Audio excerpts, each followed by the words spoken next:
स्वामी समर्थ तुम्हा सगळ्यांचा खूप मनापासून स्वागत आहे।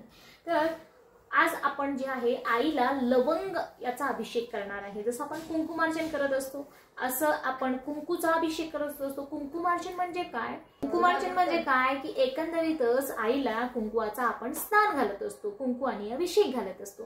त्याच प्रकारे आपल्याला लवंग जे आहे त्याचा अभिषेक घालू शकता, इलायची आहे त्याचा अभिषेक तुम्ही घालू शकता, किंवा जे हे तांदूळ असतात तांदूळाचा सुद्धा तुम्ही यामध्ये अभिषेक घालू शकता।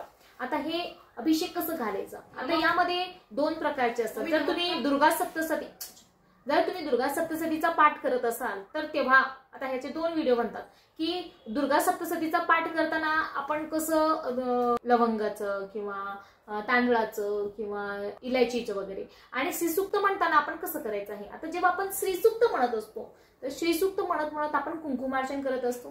तर कुंकुमार्चनच्या ऐवजी जेव्हा आपण नमो नमः म्हणता, हरि ओम हिरण्यवर्णा हरिणम सोणदस्त्राम चंद्राहिणमलक्ष्मी जात वेदो मा आवह नमो नमः म्हणून जसं आपण श्रीयंत्रावरती किंवा जे तुमच्याकडे देवीची मूर्ती असेल त्यावरती तुम्ही जर कुंकू अर्पण करत असाल, नमो नमः म्हणत असाल, त्याच प्रकारे आपल्याला जेव्हा आपण कुंकू वाहत असतो त्यावेळी आपल्याला काय करायचं आहे, जे तुम्हाला अर्पण करायचंय, तुम्ही जर लवंग जास्त वापरत नाही तुम्ही तर नका वापरू, इलायची वापरा, इलायची अभिषेक करा। इलायची तुम्ही जर जास्त वापरत नाही किंवा तुमच्याकडे नाही आहे अवेलेबल तर तुम्ही त्यावेळेला तांदळाचा सुद्धा अभिषेक करू शकता।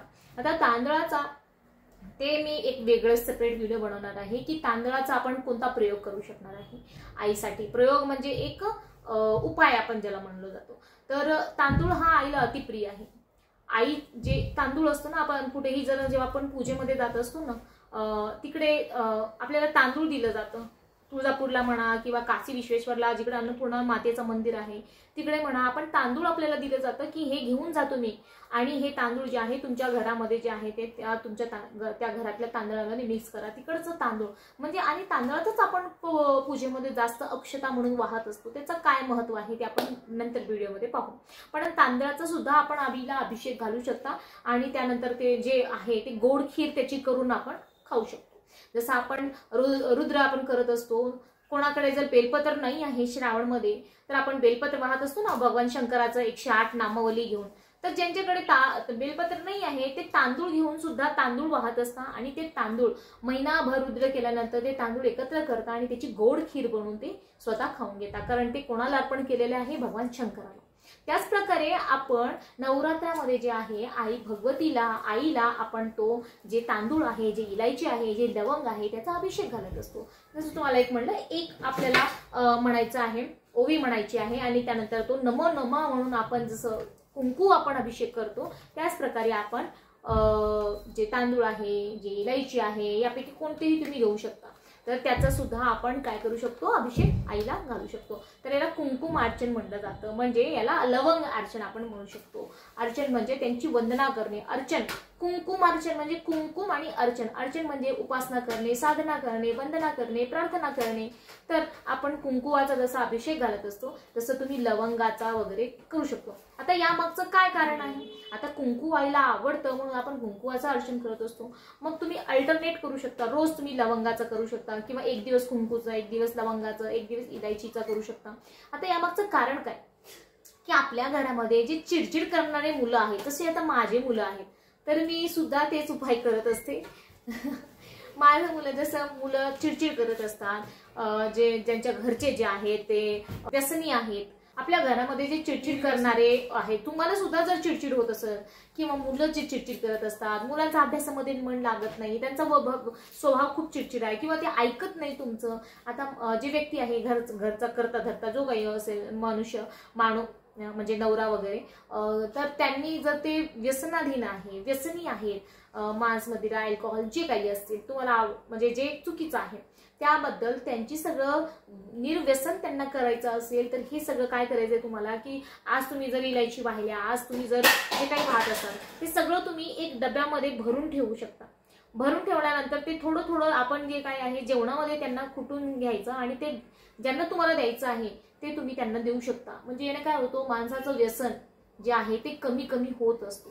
आणि हे तुम्ही 9 दिवस सुद्धा हा जो उपाय आहे ते करू शकता. रोज तुम्ही इलायचीचा कुंकुमार्चन करू शकता. आणि ते सकाळ असं तर नवरात्रामध्ये कुंकुमार्चन दोन्ही वेळी करू शकतो आपण. सकाळी पण आपल्याला कुंकुमार्चन करायचं असतं आणि संध्याकाळी पण कुंकुमार्चन करायचं असतं. असं नाही की एकच वेळी. कारण आईची जी ही सेवा आहे तुम्ही दिवसभर ही करा, काहीच हरकत नाही. दिवे लागेपर्यंत करू शकता तुम्ही, ब्रह्ममुहूर्तापासून दिवे लागेपर्यंत करू शकता आपण, असं काहीच हरकत नाही. यानंतर हे दिवे लागल्यानंतरही तुम्ही करू शकता. जर तुम्हाला दिवसभर वेळ मिळत नसेल तर तुम्ही करू शकता कोणतीही सेवा दिवसभर. त्यामुळे कुंकुमार्चन तुम्ही सकाळी कुंकुमाने करा, संध्याकाळी तुम्ही ड्रायफ्रुट्सनी करू शकता. आता ह्याच्यामध्ये ड्रायफ्रुट्स पण आल्या, काजू, बदाम, खारीक, किशमिश, जे इलायची, लवंग, तांदूळ, या सगळ्या जे काही तुमच्याकडे अवेलेबल असतील त्याने तुम्ही जे आहे ते कुंकुमार्चन आईचं करू शकता. एक ओवी म्हणायची, नमो नमः म्हणून तो आपल्याला हे करायचा आहे. आणि हात कधी काढायचं तर तुम्ही ते लगेच पण काढू शकतो, पण तो आज मी जर सेवा केलेली आहे तर मी तसंच राहू देईल. जर मी प्लेट खाली ठेवलेला आहे तर तो प्लेट अनामत उचलेल आणि तो मंदिरामध्ये नेऊन ठेवेल. जर प्लेट खाली घेतल्या असतील, तुम्हाला मंदिरामध्ये म्हणजे तिकडे तुम्हाला अवघड होत असेल, तुम्ही खाली घेतलेले आहे तर ते उचलून अनामत मंदिरामध्ये ठेवून द्यायचं. दुसऱ्या दिवशी तुम्ही सकाळी जेव्हा पूजा करणार त्यावेळेला ते उचलून घ्यायचं. किंवा तुम्ही लगेच्या लगे पण तुम्ही त्यामध्ये जे आहे, जे तुम्ही केलेलं आहे सेवा, कुंकुवाची म्हणा किंवा इतर जी सेवा केलेली आहे, लगेच सुद्धा तुम्ही उतरू शकतो. त्यामध्ये काहीच हे नाही आहे की बाबा आपण नाही करू शकत म्हणून. लगेच तुम्ही काढून घेऊ शकता. कुंकू असेल, कुंकूही तुम्ही लवकर घेऊ शकता, काही हरकत नाही. आणि तसंही ठेवलं तरी काही हरकत नाही. दोन्ही यामध्ये काहीच प्रॉब्लेम नाही आहे.